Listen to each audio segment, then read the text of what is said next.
नमस्कार, आप देख रहे हैं न्यूज 24। मैं हूं विपनेश माथुर। कांग्रेस ने यूपी की महिलाओं के बाद आज युवाओं के लिए अपना यूथ घोषणा पत्र जारी किया है। राहुल गांधी और प्रियंका गांधी ने दिल्ली में कांग्रेस दफ्तर से युवाओं के लिए भर्ती विधान के नाम से घोषणा पत्र जारी किया। ये कांग्रेस का उत्तर प्रदेश के लिए मैनिफेस्टो है और इस दौरान प्रियंका गांधी और राहुल गांधी ने प्रधानमंत्री नरेंद्र मोदी और मुख्यमंत्री योगी आदित्यनाथ सरकार पर जमकर हमला बोला। प्रियंका गांधी ने कहा कि यूपी के नौजवान भर्ती घोटालों और परीक्षा रद्द से परेशान हैं, जिससे कांग्रेस ही आजादी दिला सकती है। और इस मौके पर उन्होंने ये भी कहा कि अगर चुनाव बाद गठबंधन होता है तो वो एजेंडे के आधार पर ही होता है। इस दौरान उन्होंने ये भी संकेत दिए हैं कि वो यूपी में कांग्रेस का चेहरा वही है। अच्छा कि क्या आप चेहरा होंगी या आप मुखर तरीके से आगे होंगी, लेकिन आपने अभी तक कोई क्लियर कट जवाब दिया नहीं। आप हमेशा कहती हैं जब टाइम आएगा तो बताएंगे। क्या बिना चेहरे के, क्योंकि पंजाब में हम देख रहे हैं कांग्रेस कह रही है कलेक्टिव लीडरशिप में कांग्रेस पार्टी जाएगी, क्या किस मुख्यमंत्री के चेहरे को लेकर अक्सर सवाल उठते रहते हैं? आपको किसी और का चेहरा दिख रहा है जी में कांग्रेस पार्टी की तरफ से? जी, तो फिर तो आप ही चेहरा है, मतलब अब दिख तो रहा है ना सब जगह मेरा चेहरा जी। हम चुनाव के बाद अगर किसी अन्य पार्टियों को समर्थन देकर सरकार में शामिल होना चाहेंगे तो मेरा जवाब ये है कि जब ऐसी परिस्थितियां आएंगी तब ये तय किया जाएगा। लेकिन अगर ऐसी परिस्थिति आई भी और हम किसी गठबंधन की सरकार में शामिल हों या कुछ ऐसा हम सपोर्ट दें, तो हम चाहेंगे कि जो हमने एजेंडा महिलाओं के लिए और युवाओं के लिए यहाँ पे हमने जो आप सबको बताया है, जो हमारा एजेंडा है, वो हम पूरा कराएंगे। तो हम चाहेंगे कि वो एजेंडा पूरा हो और वो एक कंडीशन शायद होगा हमारा। जिस तरह से रोजगार की समस्या है, हम कह रहे हैं, कांग्रेस पार्टी ने घोषणा की है कि हम 20 लाख रोजगार दिलवाएंगे, जिसमें से 8 लाख रोजगार जो आरक्षण के प्रावधान है उनके तहत ही महिलाओं को भी मिलेंगे। अब ये कैसे मिलेंगे, ये हमने यहाँ कहा है। हमें मालूम है कि रोजगार के विषय में और खास तौर से भर्ती के विषय में जो परीक्षाएं होती हैं, उनका जो तरीका है, जिस तरह से उनको किया जा रहा है, जितने घोटाले हैं, जिस तरह से पेपर लीक किए जाते हैं, जिस तरह से परीक्षा देने के बाद वो परीक्षा रद्द की जाती है, इससे बहुत ही पीड़ा है नौजवानों में।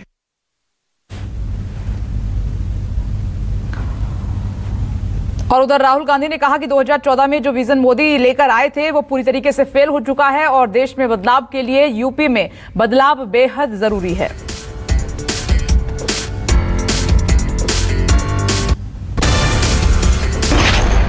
कांग्रेस पार्टी आज यहां उत्तर प्रदेश का युवा मैनिफेस्टो रिलीज कर रही है। सोच ये है कि यूपी के युवा का जो भविष्य है उसके लिए कांग्रेस पार्टी के खोखले शब्द नहीं मगर एक स्ट्रेटेजी, रोजगार हम आपको कैसे दिलवाएंगे, किस प्रकार हम आपको रोजगार दिलवाएंगे। ये नहीं कि हम आपको कह दें कि भाई हम आपको 10 लाख, 20 लाख, 30 लाख, 40 लाख रोजगार देंगे, मगर कैसे देंगे, ये इस मैनिफेस्टो में हमने लिखा है। हिंदुस्तान को जो नरेंद्र मोदी ने विजन दिया था 2014 में, वो विजन फेल हो गया है। जो हिंदुस्तान की सबसे बड़ी स्ट्रेंथ है हमारे युवा, जिसको डेमोग्राफिक डिविडेंड कहते हैं, पूरी दुनिया में लोग कहते हैं कि देखिए हिंदुस्तान के पास डेमोग्राफिक डिविडेंड है, उसको नरेंद्र मोदी जी बीजेपी ने डेमोग्राफिक डिजास्टर में कन्वर्ट कर दिया है।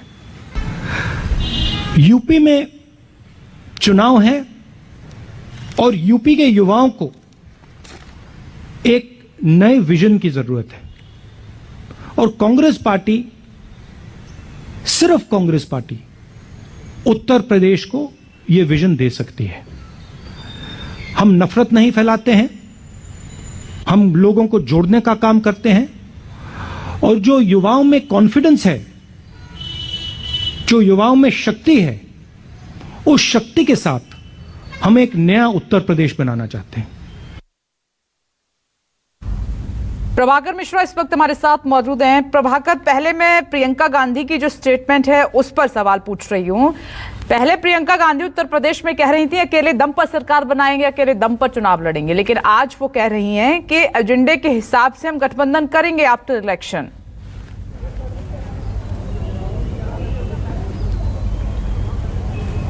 इसको ऐसे विपरीत समझने की जरूरत है कि ये सब जानते हैं, राजनीति में कहा जाता है कि राजनीति में कुछ भी हो सकता है, और इसका मतलब कि वस्तुस्थिति से कांग्रेस को एहसास है कि ज़रूरत ऐसी पड़ सकती है, चूँकि गठबंधन में कहीं शामिल नहीं है कांग्रेस। तो जब उन्होंने बात कही, बेसिकली उनसे जब सवाल पूछा गया कि उत्तर प्रदेश में चेहरा कौन होगा, तो उनको जो जवाब देना था इशारों में, संकेतों में इशारा दिया, उन्होंने बताया, कहा पहली बात तो उन्होंने ये बात सवाल था कि पहले ये समझिए कि आपको चेहरा दिखता कौन है, तो आप ही का चेहरा दिखता है तो मेरा चेहरा मान लीजिए। दूसरा जो सवाल था ये बहुत महत्वपूर्ण है इस लिहाज से कि पोस्ट पोल अलायंस में सरकार अगर कुछ हंग असेंबली का मसला आता है, कोई किसी के पास बहुमत नहीं होता है, वो ऐसी सूरत में क्या कांग्रेस किसी के साथ जाएगी? और अगर प्रियंका गांधी ने ये कह दिया होता कि नहीं हम नहीं जाएंगे तो चैप्टर तुरंत बंद हो जाता। लेकिन उन्होंने एक दूरदर्शिता की बात अगर हम कहें कि ये भी बात कि जो कांग्रेस ने अपने एजेंडे में बातें कही हैं उसी को आगे बढ़ाने की कोशिश ये है कि अगर ऐसी ज़रूरत पड़ती है और कोई भी गठबंधन अगर इस एजेंडे को, कांग्रेस के एजेंडे को आगे बढ़ाने की कोशिश करता है तो वो उसके साथ कांग्रेस जा सकती है। यहाँ पर ये संकेत छिपा हुआ है कि इस उत्तर प्रदेश में जिस मिशन के साथ, जिस उद्देश्य के साथ कांग्रेस आगे जा रही है, उस मिशन के लिए वो किसी से भी समझौता करने को तैयार है। इसको इसी तरह से समझा जाना चाहिए, देखा जाना चाहिए। और आज की जो घोषणा पत्र में विपनेश जो कांग्रेस ने बातें कही हैं, निश्चित तौर पर वो घोषणा पत्र पे बहुत सारी बातें होंगी, लेकिन जो उत्तर प्रदेश में बेरोजगारी की समस्याएं हैं, युवाओं में आक्रोश है, उस आक्रोश को कैश करने की कोशिश की गई है। मेरे पीछे एक चीज़ देखें कि मेरा जॉब मुझे मिलेगा, ये सामान्यतया केवल युवाओं की रैली होती तो उस तरह की बात होती, तो एक बात कुछ उसी तरह का यहाँ पर एक तो ये कि मेरा जॉब मुझे मिलेगा और दूसरा लड़ेगा बढ़ेगा जीतेगा यूपी, तो मेरा जॉब मुझे ही मिलेगा, उस तरह का जो गाना यहाँ बजाया गया, जो लॉन्च किया गया। और दूसरी बात कि जॉब कैलेंडर की बात जो कही गई, परीक्षा एग्जाम कैलेंडर की बात जो कही गई, ये ऐसे दुखता हुआ नब्ज है उत्तर प्रदेश में युवाओं के लिए कि अगर केवल यही मसला होता, केवल यही मुद्दा अगर होता उत्तर प्रदेश में चुनाव के लिए, तो निश्चित तौर पर इसमें कांग्रेस को माइलेज मिलता। लेकिन आप भी जानती हैं कि जमीनी स्थिति उत्तर प्रदेश में कुछ और है, इन मसलों पर, केवल इन मसलों पर चुनाव नहीं हो रहा है। फिर भी उत्तर प्रदेश में इस मसले को लेकर, युवाओं की समस्या को लेकर, महिलाओं की बातों को लेकर कांग्रेस एक इमेज इंप्रेशन बनाने की कोशिश कर रही है। और निश्चित तौर पर जहां बाकी पार्टियां धर्म, राजनीति, जातियों में पर बात कर रही है, वहां पर कांग्रेस अगर बेरोजगारी पर बात कर रही है, युवाओं के रोजगार पर बात कर रही है, तो ये एक अच्छी पहल कही जा सकती है, एक सकारात्मक सोच कही जा सकती है, सकारात्मक पहल कही जा सकती है। और राहुल गांधी ने, आपने सुना कि राहुल गांधी ने कहा कि जहां बाकी जगहों पर नकारात्मक बातें हो रही हैं, वहां पर कांग्रेस की कोशिश है कि हम केवल और केवल सकारात्मक बातें करें। तो ये एक अच्छी तस्वीर मैं आज के इस घोषणा पत्र, जिसका नाम रखा गया है भर्ती विधान, मैं इसके पहले भी कह रहा था, भर्ती विधान एक ऐसा घोषणा पत्र है जो युवाओं को बहुत ही आकर्षित करेगा। और अगर केवल इसी मसले पर चुनाव होता तो निश्चित तौर पर कांग्रेस को इससे बहुत फायदा मिलने वाला था। प्रभाकर मिश्रा, मेरे सवाल पूछने से पहले ही आपने उसका जवाब दे दिया। मेरा सवाल यही था कि क्या उत्तर प्रदेश में वाकई में शुरुआत में हमने देखा कि तमाम मुद्दे उठाए जा रहे थे, विकास की बात भी कही जा रही थी, लेकिन चुनाव से एन पहले ये सब कुछ सिमट कर रह गया है। जाति, धर्म, हिंदू, मुस्लिम, ये तमाम मुद्दे बड़े हो गए हैं। तो इसीलिए अगर आप सही कह रहे हैं कि नौकरी, बेरोजगारी, इन पर अगर एक्चुअल में उत्तर प्रदेश का चुनाव होता तो कांग्रेस को माइलेज मिलता, लेकिन दूसरी तरफ गठबंधन और दूसरे ये बड़े मुद्दे जिसमें जाति, धर्म, हिंदू, मुस्लिम, ये सब शामिल, और ये प्रभावी रहे हैं हमेशा उत्तर प्रदेश में।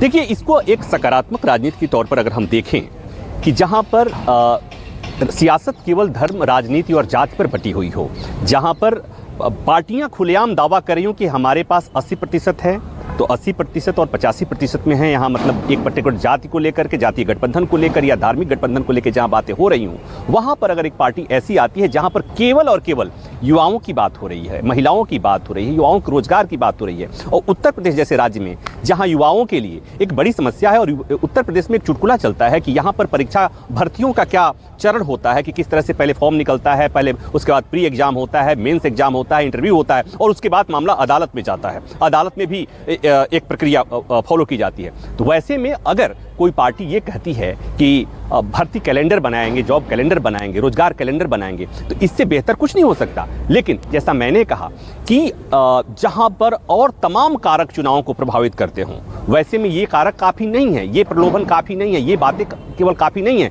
लेकिन निश्चित तौर पर परसेप्शन की जो बात करते हैं, तो परसेप्शन के लिहाज से देखा जाए तो उत्तर प्रदेश के चुनाव में कांग्रेस अपना एक अलग तरह का परसेप्शन बनाने की, सेट करने की कोशिश कर रही है। एक तो वो कि लड़की हूँ, लड़ सकती हूँ, और 40% जो लड़कियों को, महिलाओं को टिकट देने की बात, यहाँ पर भी कांग्रेस को माइलेज दिख रहा है। और दूसरी बात ये कि बेरोजगारी जैसी समस्याओं, युवाओं की समस्या को एड्रेस करने वाली बात जो कांग्रेस ने की है, इस लिहाज से भी कांग्रेस आगे दिख रही है।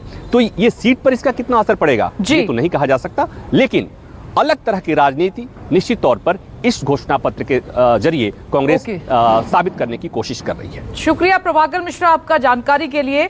और अब हम आगे बढ़ते हैं और आज की दूसरी बड़ी खबर का रुख कर लेते हैं। मुख्यमंत्री योगी आदित्यनाथ का अखिलेश यादव पर एक बार फिर से हमला, और समाजवादी पार्टी पर भी हमला किया है। जनता पलायन नहीं प्रगति चाहती है, योगी आदित्यनाथ कह रहे हैं। आदित्यनाथ आगे उन्होंने कहा कि दंगा मुक्त और सपा मुक्त प्रदेश जनता का संकल्प है।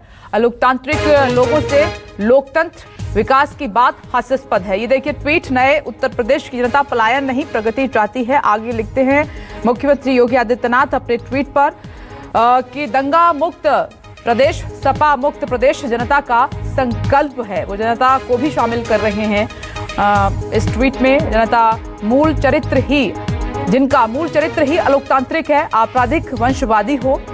आगे उन्होंने अपनी लाइन में लिखा कि उनके मुंह से लोकतंत्र और विकास की बात हास्यास्पद लगती है। सीएम योगी का हमला अखिलेश यादव और उनकी पार्टी पर, तो एक तरीके से अखिलेश यादव पर तंज भी कस रहे हैं। दूसरी तरफ आप देख रहे हैं कि अखिलेश यादव लगातार मुख्यमंत्री योगी आदित्यनाथ पर हमलावर हैं और साथ ही बड़े वादों के साथ उत्तर प्रदेश को फतेह करने की कोशिश में लगे हुए हैं। अब एक और खबर, एक दिलचस्प तस्वीर आपको दिखाते हैं। अपर्णा यादव ने मुलायम सिंह यादव से आशीर्वाद लिया है। बीजेपी में शामिल होने के बाद वो अपने ससुर मुलायम सिंह यादव से आशीर्वाद लेने के लिए पहुंची। यादव परिवार की छोटी बहू हैं। दिल्ली से लखनऊ पहुंचने पर सीधे उन्होंने मुलाकात, ये देखिए तस्वीर भी आ गई है, और इस मुलाकात में, इस तस्वीर में मुलायम सिंह यादव अपर्णा यादव को आशीर्वाद देते हुए भी नजर आ रहे हैं। बाकायदा अपर्णा यादव ने इस तस्वीर को ट्वीट किया है और उस पर उन्होंने लिखा कि बीजेपी ज्वाइन करने के बाद दिल्ली से सीधे लखनऊ पहुंचने पर उन्होंने मुलायम सिंह यादव से आशीर्वाद लिया है। दोनों तस्वीरें बेहद दिलचस्प हैं। एक तरफ थमा बीजेपी का दामन, तो दूसरी तरफ अपने बुजुर्गों का, अपने ससुर का, मुलायम सिंह यादव का आशीर्वाद उन्होंने लिया है नई पारी की शुरुआत करने से पहले। नमस्कार, मैं हूं मानक गुप्ता। अगर आपको हमारा ये वीडियो पसंद आया हो तो इसे लाइक और शेयर जरूर करें, और हां, हमें सब्सक्राइब और फॉलो करना ना भूलें ताकि आप देश और दुनिया की कोई खबर मिस ना करें। तो जुड़े रहिए हमारे साथ और देखते रहिए न्यूज़ 24।